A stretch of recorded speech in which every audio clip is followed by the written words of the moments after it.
Përshëndetje të gjithëve dhe mirë se erdhët në kanalin tim në YouTube. Unë jam Çensila Thartori, bëj një deklaratë për vlerësimin e korrupsionit në Shqipëri në vitin 2025. Në vitin 2025, Shqipëria ka shënuar përparim të kufizuar në luftën kundër korrupsionit, megjithatë sfidat mbeten ende të konsiderueshme. Vlerësimi i situatës tregon disa aspekte kyçe. 1. Përshëndrimi i korrupsionit në institucione. Korrupsioni mbetet i pranishëm kryesisht në nivelet lokale dhe në sektorët ku mbikëqyrja është e dobët, përfshirë ndërtimin, shëndetësinë dhe në disa deg të administratës publike. Reforma ligjore dhe mekanizmat e mbikëqyrjes. Qeveria ka miratuar disa reforma ligjore për rritjen e transparencës dhe përforcimin e masave antikorrupsion, duke përfshirë rregullime për deklarimin e pasurisë dhe mbikëqyrjen e kontratave publike. Megjithatë, implementimi i këtyre masave ka pasur pengesa në praktikë.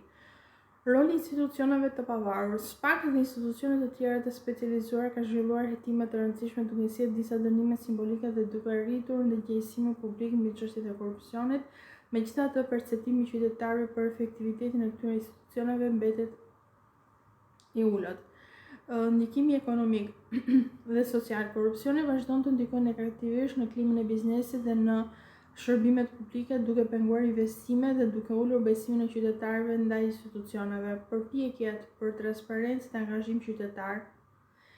Ka një rritje të iniciativave qytetare dhe të mendjes investigative, të cilat kanë ndihmuar në ekspozimin e rasteve të korrupsionit dhe kanë ushqyer presion publik për reforma më efektive. Në vitin 2025, Shqipëria ndodhet në një fazë të ndërmjetme në luftën kundër korrupsionit, ndërsa janë bërë hapa të rëndësishëm në fushën ligjore dhe në rritjen e ndërgjegjësimit publik. Sfidat në zbatimin e masave, kontrollin e institucioneve dhe ndryshimin e kulturës administrative.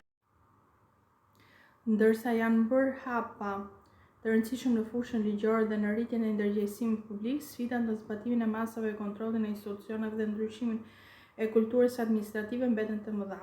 Strategjia e ardhshme duhet të fokusohet në forcimin e institucioneve të pavarura, rritjen e transparencës dhe promovimin e një kulture të ndëshkimit të korrupsionit në të gjitha nivelet. Pika 1.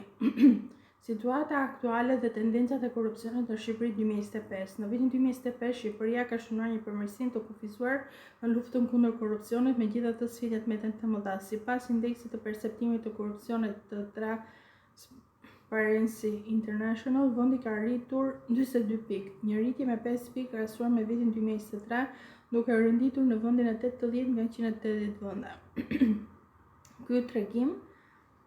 Ky tregues tregon një përparim të dukshëm në disa fusha ligjore dhe institucionale, por perceptimi publik mbi korrupsionin mbetet i lartë. Rreth 80% qytetarë e konsiderojnë korrupsionin të përhapur ose shumë të përhapur, duke reflektuar një ndarje midis progresit normal dhe realitetit në terren. Korrupsioni përqendrohet kryesisht në nivele lokale dhe sektorët me rrezik të lartë si shëndetësia, arsimimi, policia dhe administrata lokale, vazhdon të pengojë besimin në institucionet publike, të ndikojë negativisht në klimën e biznesit dhe të ulë efektivitetin e shërbimeve ndaj qytetarëve. Megjithatë, rritja e ndërgjegjësimit qytetar dhe aksionet e medias investigative kanë ndihmuar në ekspozimin e rasteve të korrupsionit dhe kanë ushqyer presionin për reforma më efektive. Në këtë kuadër, pika 1 vendos themelin e vlerësimit. Përparimi është dukshëm, por sfidat mbeten të mëdha dhe korrupsioni vazhdon të ndikojë në funksionimin e institucioneve dhe perceptimin e qytetarëve.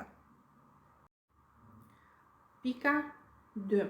Roli i institucioneve dhe reforma ligjore 2025. Në vitin 2025, një nga faktorët kryesorë që kanë ndikuar në përmirësimin e situatës ndaj korrupsionit është puna e institucioneve të specializuara, veçanërisht SPAK, struktura e posaçme kundër korrupsionit dhe krimit të organizuar dhe gjykata e specializuar antikorrupsion. Këto institucione kanë zhvilluar hetime të rëndësishme që kanë rezultuar në dënimin e iq zyrtarëve të lartë, duke përfshirë ministra, deputet dhe kryebashkiak, duke rritur kështu ndërgjegjësimin publik për pasojat e korrupsionit. Në këtë periudhë, qeveria ka miratuar disa reforma ligjore për të përforcuar transparencën dhe për të rritur efektivitetin e mekanizmave antikorrupsion, si rritja e detyrimit për deklarimin e pasurisë dhe kontrollet e kryer mbi zyrtarët publik, përmirësimin e procedurave të prokurimeve publike dhe partneriteve publike private me qëllimin e minimizimin të hapësirave për abuzime, forcimi i mekanizmave të monitorimit dhe auditimit për sektorët me rrezik të lartë përfshirë shëndetësinë, arsimin dhe administratën lokale. Megjithatë, sfidat peten zbatimi i këtyre reformave në praktikë është shpesh i pjesshëm dhe mungesa e kapaciteteve administrative apo ndikimi i presioneve politike pengojnë efektivitetin e plotë. Në disa raste, korrupsioni i vogël vazhdon të jetë i përhapur, duke ulur besimin e qytetarëve në aftësinë e institucioneve për të ndjekur penalisht çdo shkelës. Institucionet dhe reformat ligjore kanë sjellë rezultate të prekshme, por për të konsoliduar progresin nevojitet një mbikëqyrje më e fortë, forcimi i kapaciteteve të zbatimit dhe krijimi një kulture llogaridhënies së plotë në të gjithë nivelet e administratës publike. 3. Perceptimi publik dhe ndikimi social i korrupsionit 2025. Perceptimi i qytetarëve mbi korrupsionin në Shqipëri mbetet një indikator kyç për të kuptuar efektivitetin e luftës ndaj tij. Në vitin 2025, rreth 81% e qytetarëve konsiderojnë korrupsionin e vogël, petty corruption dhe korrupsionin e madh grand corruption si të përhapur ose shumë të përhapur. Kjo tregon se pavarësisht përparimeve institucionale dhe reformave ligjore, perceptimi publik mbi korrupsionin mbetet negativ. Shumë qytetarë raportojnë se për të marrë shërbime publike të caktuara, por shkërkuar rushfet ose favore të tjera, por vetëm një pjesë e vogël e këtyre rasteve raportohet në autoritetet përkatëse.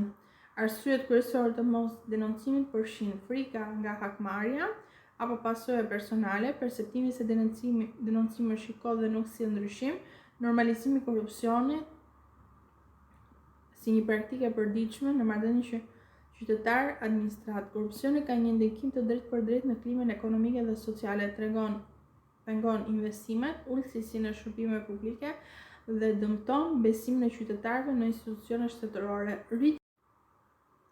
Rritja e ndërgjegjësimit e qytetarëve dhe roli i medias investigative ka ndihmuar në ekspozimin e rasteve të korrupsionit, por ky efekt është shpesh i kufizuar për shkak të mungesës së kulturës së llogaridhënies dhe frikës nga pasojat.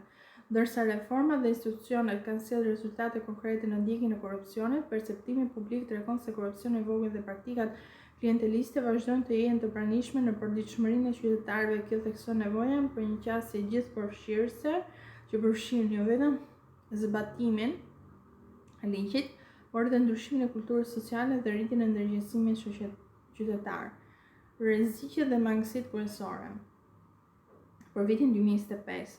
Megjithatë, përparimet në luftën kundër korrupsionit, Shqipëria vazhdon të përballet me sfida të rrezikshme dhe zona rreziku në vitin 2025. Rreziqet kryesore përfshin sektorët me rrezik të lartë, shëndetësia, arsimi, policia, kadastra dhe administrata lokale mbeten fushat ku korrupsioni mund të lulëzojë për shkak të mungesës së kontrollit, procedurave jo transparente dhe ndikimeve klienteliste, prokurimet publike dhe partneritetet publik-privat.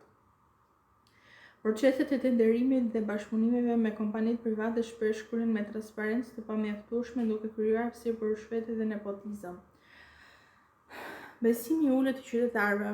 Pavarësisht hetimeve dhe dënimeve të qytetarëve të lartë, shumë qytetarë nuk besojnë që sistemi penal do të ndëshkojë me efikasitet raste të korrupsionit, gjë që pengon denoncimin dhe pjesëmarrjen e qytetarëve.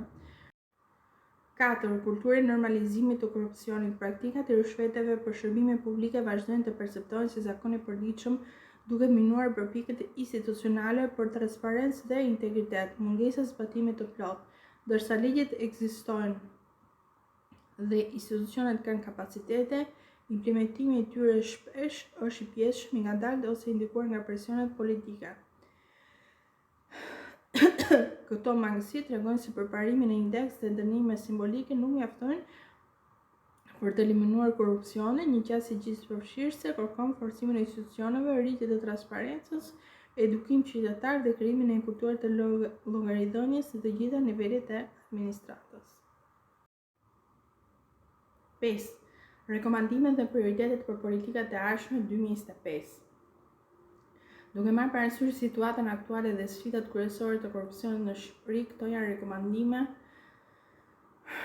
dhe prioritetet kryesore për politikat e ardhshme. Forcimi i transparencës në prokurimet publike, publikimi të gjitha kontratave dhe procedurave tenderuese në mënyrë të ngjashme për qytetarët dhe organizatat e shoqërisë civile. Auditim të jashtme dhe monitorim i vazhdueshëm për të parandaluar abuzimet në partneritetet publike e private. 2. Mbështetje dhe forcimi i institucioneve antikorrupsion, ndërgjegjësim qytetar dhe ndikim institucional, social. Fokus në sektorët me rrezik të lartë, ndryshimi i kulturës së llogaridhënies për të konsoliduar progresin e arritur dhe për të garantuar një luftë të suksesshme kundër korrupsionit. Shqipëria duhet të ndërmarrë masa të qëndrueshme dhe gjithëpërfshirëse që bashkojnë reformat ligjore, forcimin e institucioneve, edukimin qytetar dhe ndryshimin e kulturës sociale. Vetëm kështu mund të krijohet një shtet i besueshëm me shërbime publike të ndershme dhe klimë të qëndrueshme për zhvillimin e investimeve. Në rast se kjo video ju ka pëlqyer, keni një mendim, një pyetje, ju ftoj të bëni një like. Në rast se video ju ka pëlqyer, subscribe në kanalin tim në YouTube dhe të klikoni te zilja për të qenë të arshënuar për videon e radhës. Nëse keni ndonjë koment, ndonjë pyetje pa qartësi, ju ftoj të shkruani poshtë në komente. Ju faleminderit.